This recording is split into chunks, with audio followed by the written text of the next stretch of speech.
Selamat pagi Bapak Ibu semua, selamat hari Minggu. Selamat kita ketemu lagi dalam ibadah online hari ini dari NLCC Indonesian Ministry tanggal 8 Agustus 2021. Hari ini kita sampai kepada tema yang kedua dari seri khotbah belajar dari pasangan-pasangan terkenal dalam Alkitab. Hari ini Bu Sarah akan menyampaikan firman Tuhan. Kita akan belajar sama-sama dari pasangan yang kedua, yaitu pasangan Boaz dan Ruth. Sebelum kita memulai ibadah hari ini, sebelum kita memuji dan menyembah Tuhan dan mendengarkan kebenaran firman Tuhan, mari kita tundukkan kepala, kita berdoa. Tuhan, kami bersyukur, berterima kasih untuk perlindungan, penyertaan, dan pemeliharaan buat tiap-tiap kami sampai hari ini. Terima kasih Tuhan menjaga kami, Tuhan juga terus memberkati kami, khususnya di tengah situasi, di tengah-tengah dunia ini, virus COVID, bahkan Delta variant masih menyebar di mana-mana. Kami bersyukur karena Tuhan menjaga dan melindungi kami sampai detik ini. Terima kasih Tuhan, dan hari ini kami akan memulai ibadah hari ini. Kami akan memuji dan menyembah-Mu, kami akan mendengarkan kebenaran firman-Mu. Kami percaya, Hamba percaya Engkau ada di sini, ada di ruangan ini. Engkau juga ada di ruangan dan di rumah Bapak Ibu semua yang sedang mengikuti ibadah online hari ini. Doa hamba kiranya melalui seluruh rangkaian ibadah hari ini, kami semua tanpa terkecuali kami diberkati lagi oleh Engkau. Terima kasih Tuhan. Seluruh rangkaian ibadah hari ini kami serahkan dalam tangan-Mu. Dalam nama Tuhan Yesus kami berdoa. Amin. Baik Bapak Ibu, mari sama-sama kita memuji dan menyembah Tuhan.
Saints adore Thee, casting down their golden crowns around the glassy sea.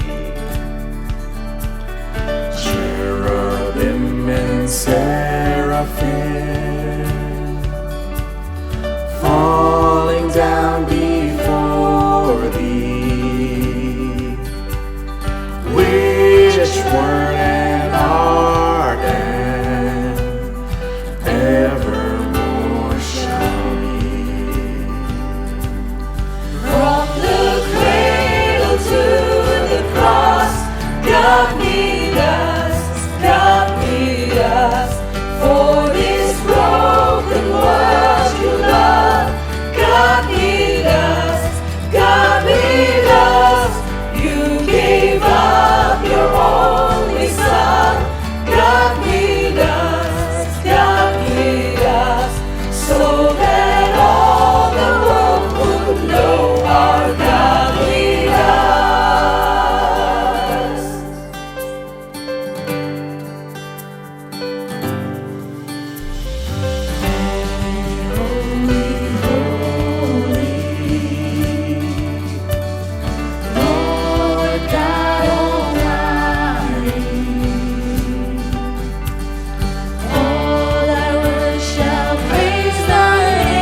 Banyak perkara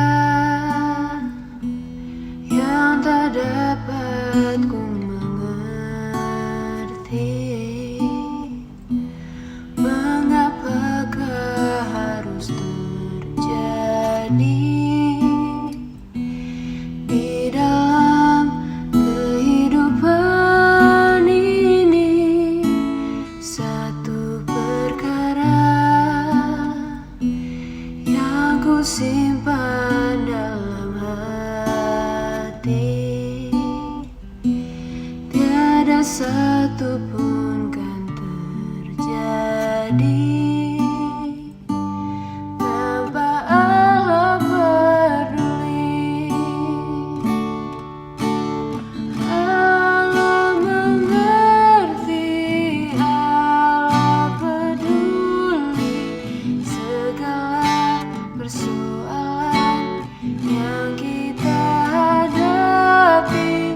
Tak akan pernah dibiarkannya ku bergumul sendiri, sebab Allah mengerti.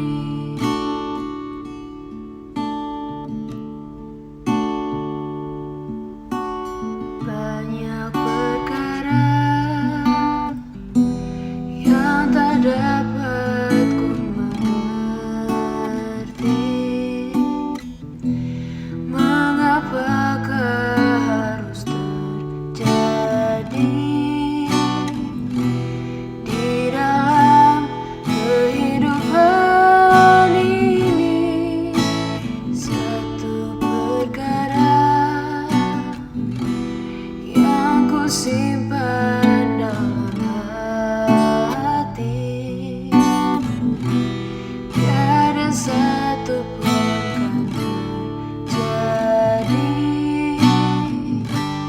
tanpa Allah peduli.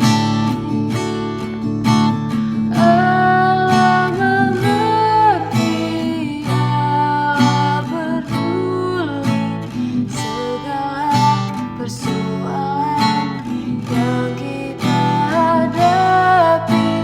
Tak akan pernah dibiarkannya ku bergumul sendiri, sebab Allah mengerti.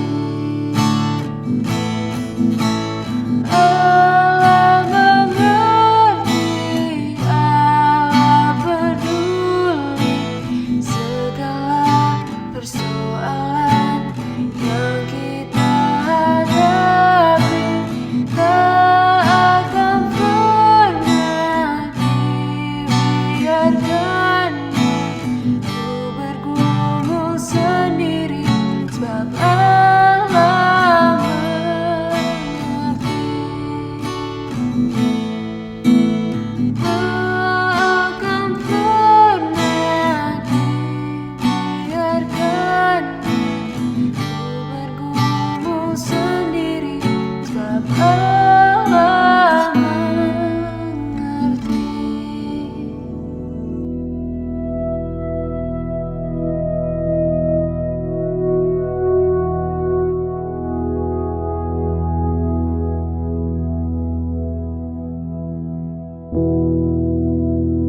Salam Bapak Ibu semua, kita bersyukur kita masuk lagi dalam minggu kedua bulan Agustus, 8 Agustus 2021. Hari ini kita melanjutkan seri khotbah pasangan terkenal dalam Alkitab, dan hari ini kita akan belajar dari pasangan Boas dan Rut.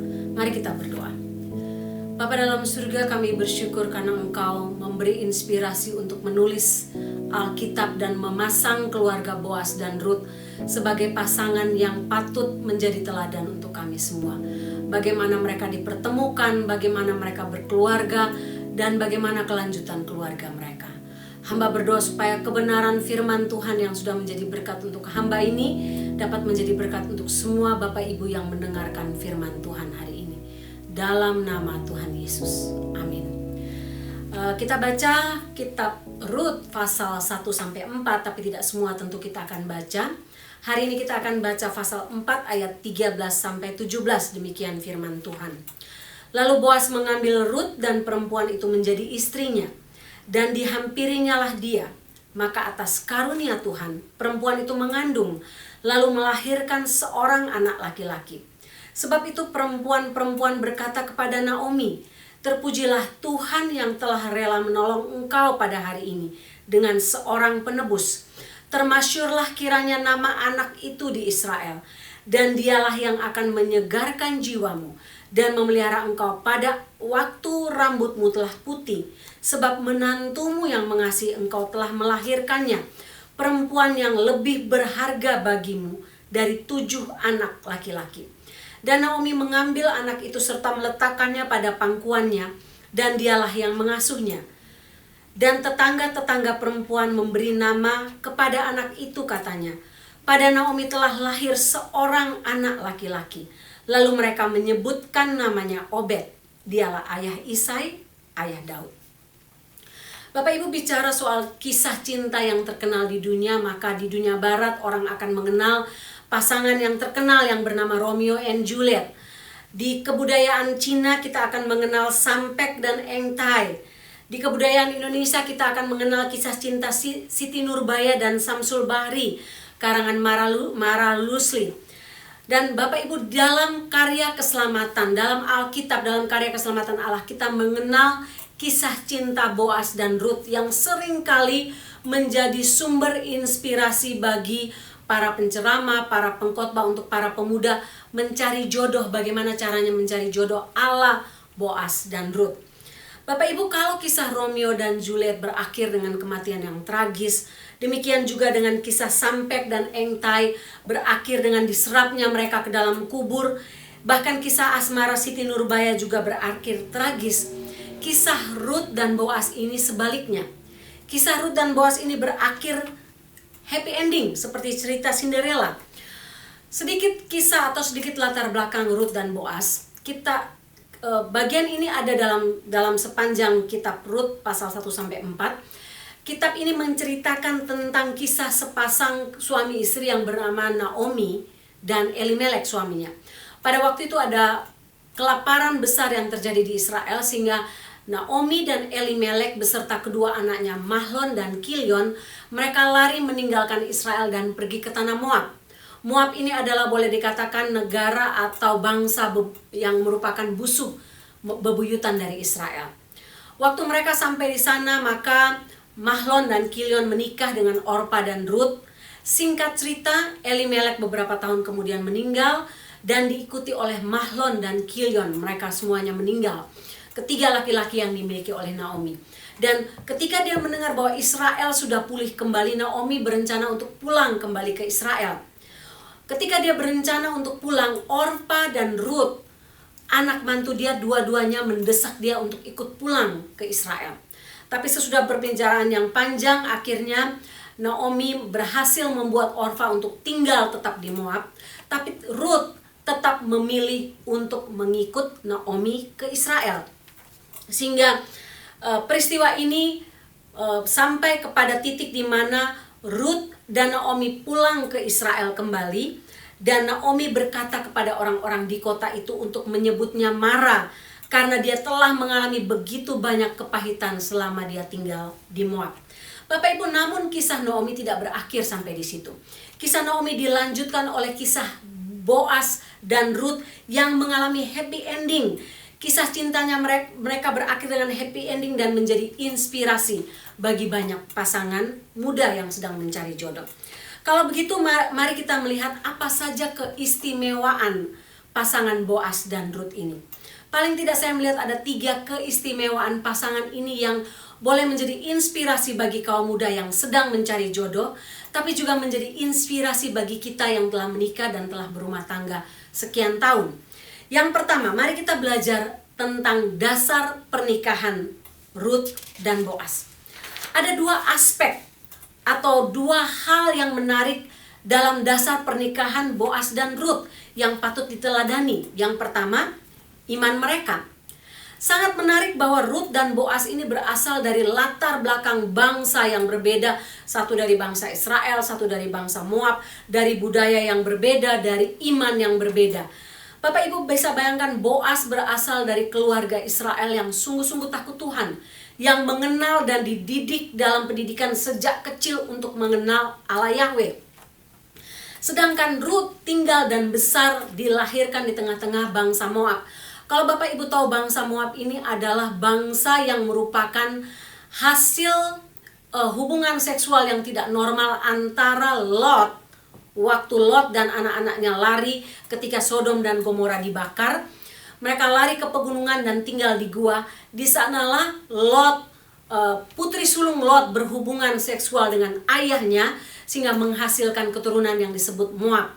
Adiknya menghasilkan keturunan yang disebut bangsa Amon. Dan mereka tumbuh menjadi bangsa yang tidak takut Tuhan, yang tidak kenal Tuhan. Mereka menyembah sekian dewa asing, termasuk dewa yang terkenal adalah dewa Astarkemos. Rut dibesarkan dalam kondisi atau dalam situasi bangsa yang seperti itu. Tapi sejak bertemu dengan Naomi, hidup Rut berubah. Secara rohani dia berubah, dia mulai mengenal Allah Yahweh melalui Naomi. Dan bukan itu saja, imannya mulai bertumbuh dan dia mulai percaya kepada Tuhan. Sehingga imannya nampak ketika Rut pasal 1 ayat 16 menuliskan, "Tetapi kata Rut, janganlah desak aku meninggalkan engkau dan pulang dengan tidak mengikuti engkau. Sebab kemana engkau pergi, ke situ jugalah aku pergi. Dan di mana engkau bermalam, di situ jugalah aku bermalam. Bangsamulah bangsaku." Dan apa? "Allahmulah Allahku." Bapak Ibu lihat di sini bahwa Rut benar-benar menjadikan Allah Naomi sebagai Allah dia juga. Ayat 17. "Di mana engkau mati, aku pun mati di sana. Di sanalah aku dikuburkan. Beginilah kiranya Tuhan." Kata Tuhan di sini dipakai Rut untuk kata Yahweh menghukum aku, bahkan lebih daripada itu, jika sesuatu apapun memisahkan aku dari engkau selain daripada maut. Disinilah terekam kehidupan iman Rut yang sudah mulai, bukan saja mulai, tapi sungguh-sungguh tertanam dan percaya kepada Allah Yahweh. Dengan demikian Rut dan Boas masuk dalam pernikahan dengan dasar iman yang sama, dengan dasar iman yang kuat, karena Rut sudah diselamatkan jauh lebih dulu sebelum dia bertemu dengan Boas sebagai suaminya. Itu hal yang pertama, iman mereka. Hal yang kedua yang menjadi dasar pernikahan mereka adalah karakter. Karakter Rut dan Boas ini adalah karakter yang boleh dikatakan sangat-sangat baik. Ya, tentu semua manusia punya kelemahan, tapi secara average boleh dikatakan bahwa karakter Boas dan Rut ini boleh dikatakan patut dipuji. Rut, nama Rut sendiri berarti persahabatan. Sesuai dengan arti namanya, Rut ini orangnya memang suka bersahabat dengan orang lain. Dia seorang perempuan yang terkenal setia. Bapak Ibu bisa bayangkan, dia setia kepada mertuanya walaupun suaminya sudah mati meninggalkannya. Dia tidak saja setia pada waktu senang, tapi dia setia pada waktu susah. Ketika Naomi tidak punya apa-apa, sudah menjadi janda, miskin, pulang kembali ke Israel, Rut tetap setia. Dan inilah yang dilihat Boas sebagai sesuatu yang istimewa, yang menarik hatinya, yang membuat Boas jatuh cinta kepada Rut. Rut pasal 2 ayat 11 katakan, Boas menjawab, "Telah dikabarkan orang kepadaku dengan lengkap segala sesuatu yang engkau lakukan kepada mertuamu sesudah suamimu mati." Lihat, Boas melihat, menyelidiki, dan mengetahui sifat dan kesetiaan Rut. "Dan bagaimana engkau meninggalkan ibu bapamu dan tanah kelahiranmu, serta pergi kepada suatu bangsa yang dahulu tidak engkau kenal." Rut tidak saja setia, Bapak Ibu, tidak saja setia dalam susah dan senang. Rut ini adalah seorang pekerja keras. Rut bukan seorang perempuan yang malas, seorang perempuan yang mau bergantung kepada mertuanya. Dia tahu Naomi sudah tua, sehingga ketika mereka sampai di Israel, dialah yang keluar untuk mencari sesuap nasi, keluar untuk mencari makanan. Rut pasal 2 ayat 7 mencatat sifat pekerja keras Rut. Dikatakan, "Izinkanlah kiranya aku memungut dan mengumpulkan jelai dari antara berkas-berkas jelai ini di belakang penyabit-penyabit." Begitulah ia datang, maksudnya Rut, terus sibuk dari pagi sampai sekarang, dan seketika pun ia tidak berhenti. Bapak Ibu lihat, dia tidak saja setia, tapi dia seorang pekerja keras. Selain itu, Ruth adalah seorang perempuan muda yang bisa akur dan mengasihi mertuanya. Tidak banyak anak mantu perempuan bisa mengasihi dan akur dengan mertua mereka. Dan Ruth adalah salah satu yang boleh dikatakan langka. Dia seorang perempuan muda yang mau mendengar nasihat orang tua, khususnya nasihat mertuanya. Dia tidak saja sayang kepada Naomi, tapi dia mau mendengar nasihat Naomi ketika Naomi memberi nasihat untuk tidak mengejar orang muda. Naomi memberi nasihat untuk pergi kepada Boas dan mencari perlindungan kepada Boas sebagai penebus mereka. Banyak anak muda atau banyak perempuan muda berpikir bahwa jangan pernah dengar nasihat orang tua, apalagi mertua. Tidak cool, kurang oke, nasihat yang kuno dan sebagainya, apalagi tentang hal jodoh. Tapi Ruth ini adalah teladan yang luar biasa dalam hal mendengarkan nasihat orang tua. Bagaimana dengan Boas, Bapak Ibu? Boas demikian punya karakter yang sama seperti Ruth. Dia seorang, sesuai dengan namanya Boas, artinya tekun atau ulet. Sehingga sesuai dengan namanya, Boas ini seorang yang tekun dan ulet. Oleh karena itulah dikatakan dia menjadi seorang Israel yang kaya raya oleh karena ketekunan dan keuletannya. Boas ini tidak saja ulet, tidak saja tekun, dia seorang yang murah hati. Kalau Bapak Ibu baca Rut pasal 2 sampai pasal 4 diceritakan bahwa Boas ini selalu memiliki karakter yang murah hati kepada karyawan-karyawannya, termasuk kepada orang-orang miskin. Dia selalu memberi nasihat kepada mereka untuk tidak memungut jelai kalau mereka panen, supaya mereka tidak memungut jelai dengan menghabiskan semuanya, tapi dengan sengaja menyisakan, meninggalkan bulir gandum bagi janda, orang miskin, orang susah, sesuai dengan hukum Taurat. Sehingga dia seorang yang murah hati. Boas juga seorang yang tidak saja murah hati tapi bijak, dia wise. Ketika Ruth mendekati dia dan masuk dalam selimut dia di malam hari, Boas tidak memberitahukan hal itu kepada siapapun. Dia menutup mulutnya dan dia meminta dan memberi nasihat kepada Ruth untuk bersabar. Dan supaya dia dapat atau diberi kesempatan untuk melakukan negosiasi sesuai dengan adat Israel tentang seorang penebus. Dia tidak saja bijak, tapi dia seorang yang sungguh takut akan Tuhan. Kalau Bapak Ibu baca pasal 2 sampai pasal 4, tiap kali Boas berbicara, dia selalu mengeluarkan kata-kata blessing, kata-kata berkat untuk karyawannya, untuk Naomi, untuk Ruth, dan kepada orang-orang miskin lainnya. Dia sangat kaya raya, tapi dia seorang yang punya iman, seorang yang bijak, seorang yang murah hati, seorang yang tekun dan ulet, Bapak Ibu. Sehingga apa yang kita belajar dari bagian ini? Ketika kita hendak mencari jodoh, harusnya dua hal ini menjadi dasar pencarian jodoh kita. Iman dan karakter. Iman yang sungguh-sungguh dalam Tuhan dan karakter yang baik. Tapi juga kita harus berdoa supaya Tuhan mempertemukan kita dengan orang seperti itu. Orang mungkin berpikir, bagaimana bisa dapat orang seperti itu yang punya iman dan karakter yang baik pada saat yang bersamaan. Bapak Ibu, banyak di luar sana. Tuhan akan mempertemukan kita kalau kita mau mendoakannya dengan serius. Tapi yang paling penting di sini adalah untuk tidak saja mendoakannya, tapi percaya bahwa Tuhan satu waktu akan membawa orang itu kepada kita. Masalah jodoh adalah masalah seumur hidup, ini bukan masalah gampangan. Seorang yang bijak katakan, salah memilih teman hidup sama dengan salah hidup. Artinya, keberhasilan hidup kita ditentukan oleh dengan siapa pasangan yang kita nikahi.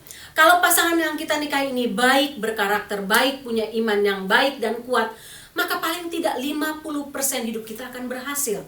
Sebaliknya, kalau dua hal ini tidak ada, kita akan mengalami masa-masa sulit dalam hidup kita, apalagi nanti kalau sudah punya anak. Tidak akan gampang.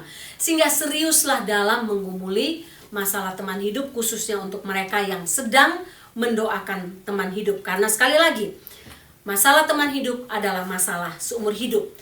Saya melihat banyak pasangan muda atau banyak orang muda yang tergesa-gesa untuk mengambil keputusan tentang teman hidup hanya karena mereka sudah jatuh cinta, menikah, dan kemudian 1 tahun cerai dan dianggap itu sebagai hal yang biasa. Iman dan karakter adalah dua hal yang sangat penting untuk menjadi dasar membangun sebuah rumah tangga.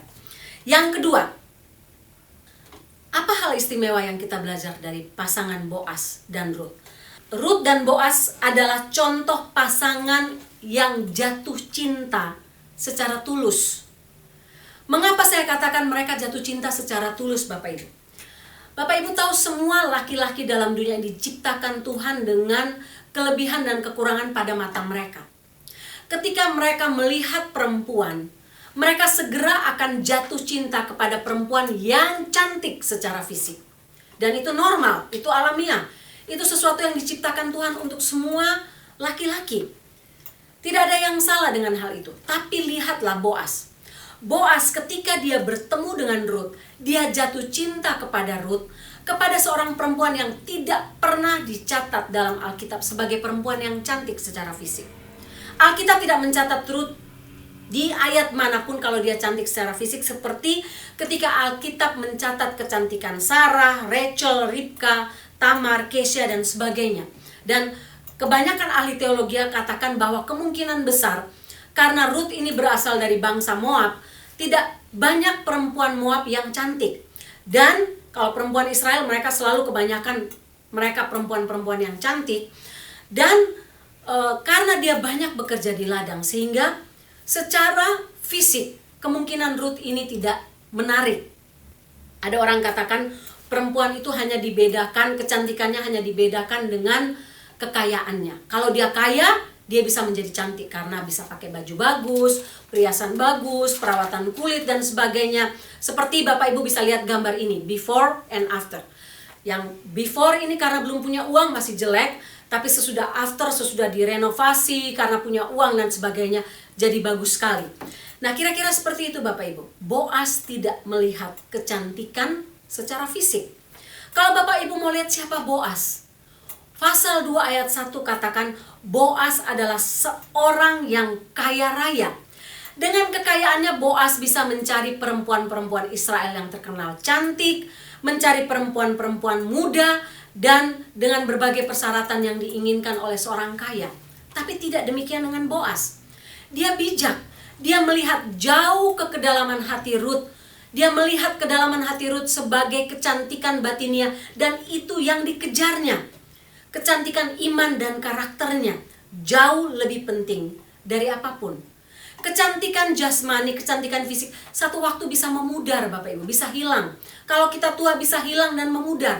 Tapi kecantikan batinnya tidak akan memudar, malah akan menjadi bertambah ketika kita hidup di dalam Tuhan, hidup dalam keluarga yang baik, dikasihi suami dan sebagainya.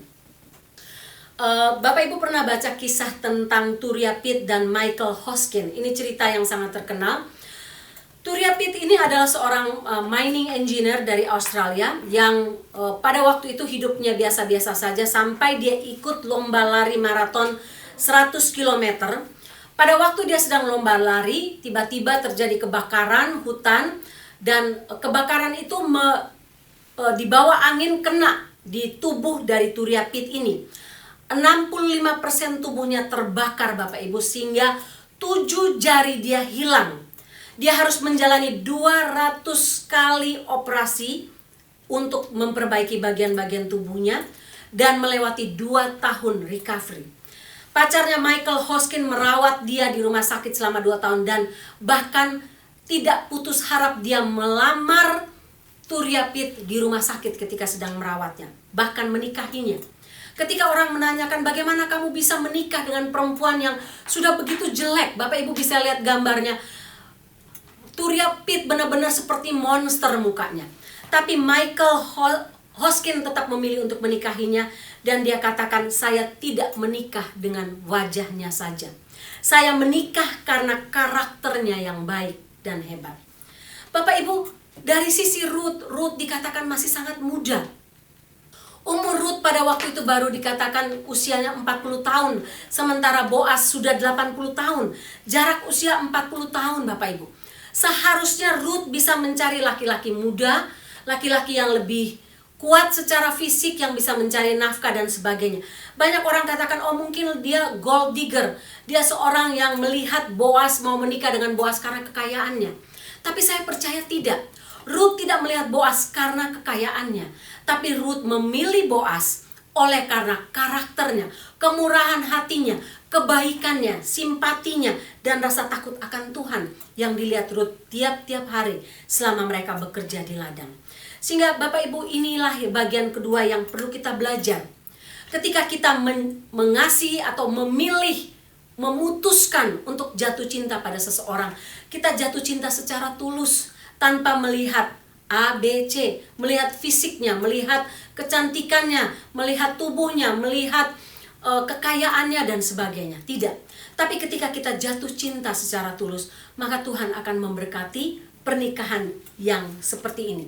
Saya pernah bertemu dengan seorang pemuda, pasangan muda-mudi. Saya katakan, oh kamu cocok dengan itu, saya doakan kalian.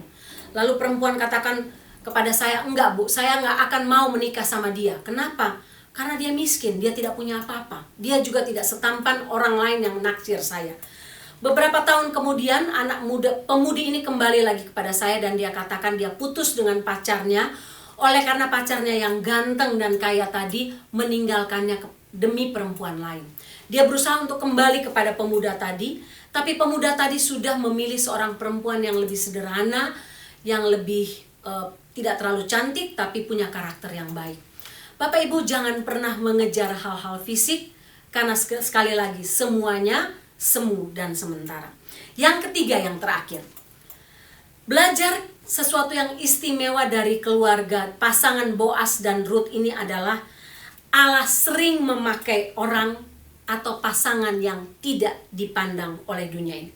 Kita lihat dua ayat, Ruth pasal 4 ayat 13. Ruth pasal 4 ayat 13 katakan, maka atas karunia Tuhan, perempuan itu maksudnya Ruth, mengandung lalu melahirkan seorang laki-laki. Dan tetangga-tetangga perempuan memberi nama kepada anak itu, katanya, pada Naomi telah lahir seorang anak laki-laki. Lalu mereka menyebutkan namanya Obed. Dialah ayah Isai, ayah Daud. Matius 1 ayat 5. Salmon memperanakkan Boas dari Rahab. Boas memperanakkan Obed dari Ruth. Obed memperanakkan Isai. Bapak Ibu coba lihat kedua ayat ini.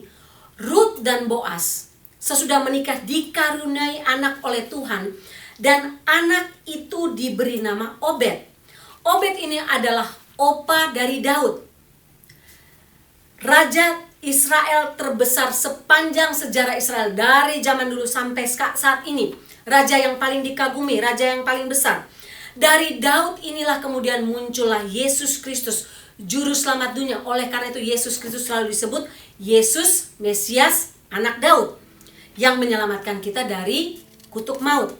Bapak Ibu, pernahkah Ruth dan Boas ketika mereka menikah dan punya anak membayangkan bahwa suatu waktu keturunan mereka akan lahir seorang yang bernama Daud, seorang yang kemudian akan menjadi raja Israel paling populer dan paling terkenal, paling dikagumi orang? Pernahkah mereka membayangkan dari keturunan mereka akan lahir seorang raja bernama Salomo, yang kemudian menjadi seorang raja paling kaya di dunia dan seorang raja yang paling wise, hikmatnya dikejar oleh orang dari seluruh dunia?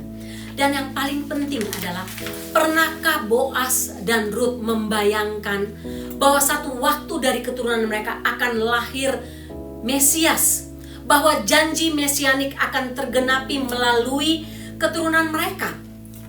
Apalagi Boas, Bapak Ibu. Beberapa Alkitab, bagian kitab sejarah mengatakan bahwa Boas meninggal sehari sesudah Obed anaknya lahir. Bapak Ibu, saya yakin Ruth dan Boas tidak pernah memikirkan itu.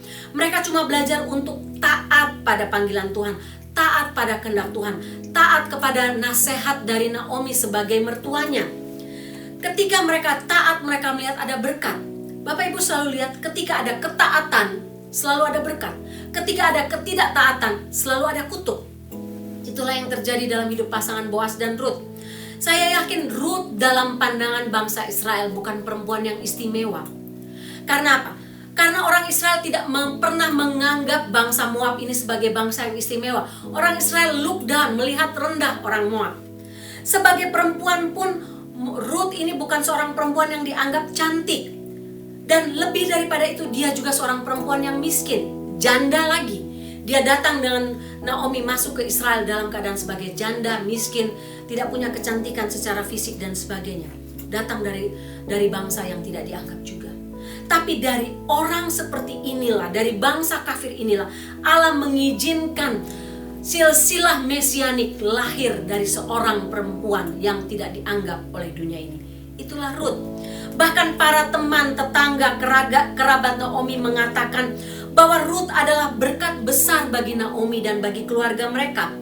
Pasal 4 ayat 15 dikatakan, dan dialah yang akan menyegarkan jiwamu, maksudnya Ruth, memelihara engkau pada waktu rambutmu telah putih, sebab menantumu yang mengasihi engkau telah melahirkannya. Perempuan yang lebih berharga bagimu dari apa? 7 anak laki-laki. Bapak Ibu, orang Israel sangat bangga kalau mereka punya anak laki-laki. Mereka tidak memperhitungkan anak perempuan. Sehingga ketika lahir 2 anak, Mahlon dan Kilion, bagi Naomi dan bagi orang Israel itu berkat. Tapi sekarang dia kehilangan semuanya. Dia hanya membawa seorang menantu dari bangsa kafir yang bernama Ruth, seorang perempuan yang tidak dianggap.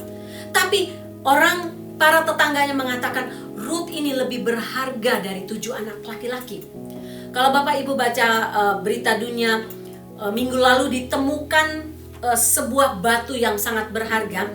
Jadi ceritanya para pekerja ini sedang menggali sumur di belakang rumah seorang Ratnapuras di Sri Lanka.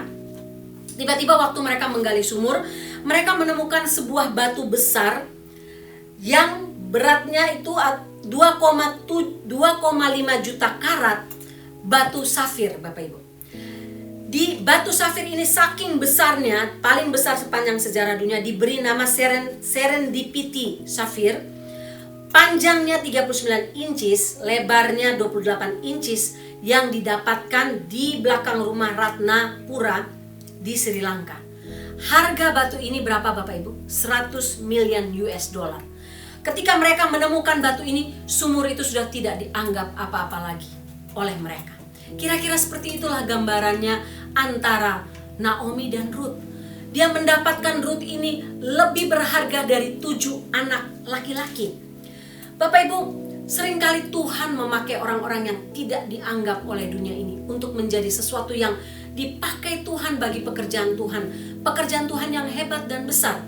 Kalau Bapak Ibu nonton Olimpiade 2020 yang sekarang sedang berlangsung di Jepang, ada kisah tentang Lydia Jacobi. Lydia Jacobi ini asalnya dari Alaska, dari kota kecil bernama Seward, yang populasinya hanya 2.733. Dia berhasil memenangkan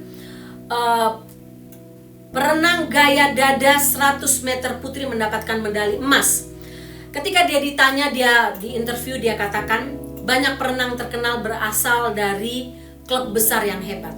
Saya hanya berasal dari klub kecil, dari state kecil, maksudnya dari Alaska, dari kota kecil Seward dengan populasi yang sangat kecil, yang menunjukkan bahwa kalau kita benar-benar dapat melakukannya, sekalipun dari manapun kita berasal, dari tempat kecil mana sekalipun, kita bisa berhasil dan bisa menjadi besar.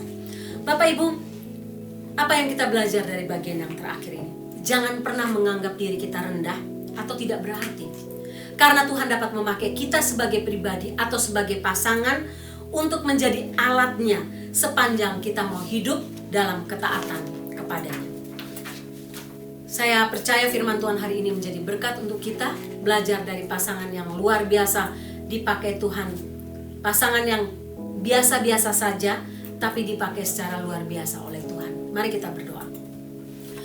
Bapa dalam surga, hamba terbatas untuk membahas kebenaran tentang Boas dan Ruth ini yang sangat dalam, sangat penuh dengan makna-makna rohani.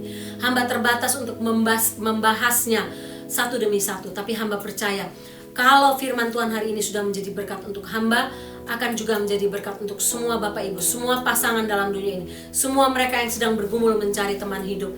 Semoga firman Tuhan hari ini boleh menjadi inspirasi untuk kami hidup dalam kebenaran firman Tuhan, meneladani Boas dan Ruth dalam hidup keluarga mereka.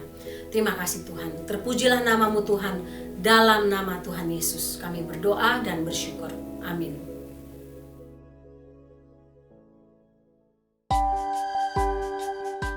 Baik Bapak Ibu, doa saya kita semua diberkati oleh kebenaran firman Tuhan hari ini yang disampaikan oleh Ibu Sarah. Bahkan kita diberkati lewat seluruh rangkaian ibadah hari ini. Ada beberapa pengumuman. Yang pertama, selamat ulang tahun untuk yang berulang tahun minggu ini tanggal 2 Agustus. Saya sendiri, Pendeta Riki Lomban, terima kasih untuk doa-doa Bapak Ibu, khususnya jemaat. Terima kasih untuk semua support untuk pelayanan saya dan juga pelayanan saya dan keluarga. Baik, yang berikut Bapak Ibu, seperti kita telah ketahui, khususnya Bapak Ibu Jemaat NLCC Indonesia, tanggal 21 Agustus 2 minggu depan, kita akan ada acara Memorial Service, Celebration of Life dari Bapak Simon Tarigan.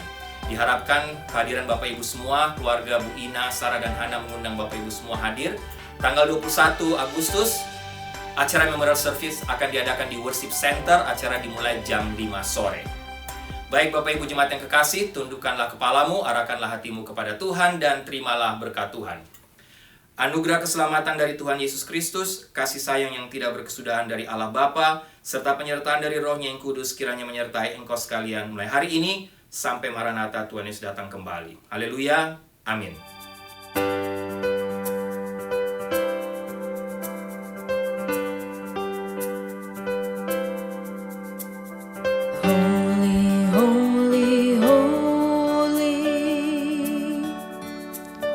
Lord God Almighty,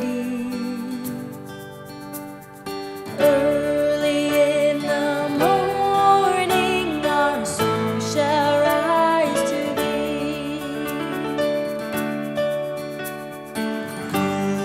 Holy, holy, holy, merciful and mighty, God in three persons, blessed Trinity.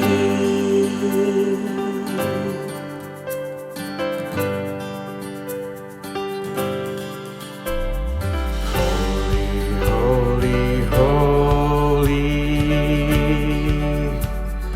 all the saints adore Thee, casting down their golden crowns around the glassy sea.